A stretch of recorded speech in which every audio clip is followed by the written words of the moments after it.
de quoi on parle quand on dit décolonial, il faut revenir fin des années 90, où des penseurs originaires d'Amérique du Sud et d'Amérique centrale créent un groupe de recherche qu'on appelle modernité, colonialité, décolonialité. Leur idée, c'est quoi? C'est de dire que la modernité, elle n'est pas née du développement interne de l'Europe, mais qu'en réalité, c'est un processus relationnel qui commence en 1492, quand les Européens arrivent dans ce qu'on appelle les Amériques, et qu'en fait, ils vont construire une civilisation, une société qui fonctionne un petit peu comme le dieu à deux visages, Janus, dans la mythologie, c'est-à-dire que d'un côté, on a la modernité qui bénéficie aux Occidentaux, et de l'autre côté, on a l'autre visage donc, de cette modernité qui est la colonialité. Il faut de la colonialité pour que la modernité existe. Donc ça, c'est un peu leur théorie. On a la colonialité du pouvoir, donc c'est-à-dire le côté politique de la colonialité du savoir, c'est comment les Européens vont absorber toutes les cultures, tous les savoirs qu'ils rencontrent et comment ils vont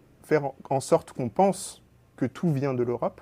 La colonialité de l'être, c'est-à-dire qui sont les colons qui sont des personnes, les colonisés ou le reste du vivant, qui n'a pas le même statut d'humanité que les colons.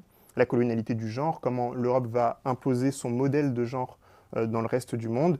Et contre toutes ces formes de colonialité, ces penseurs imaginent une décolonialité. C'est ça en fait les idées décoloniales, le courant de pensée qu'on appelle décolonialisme aujourd'hui.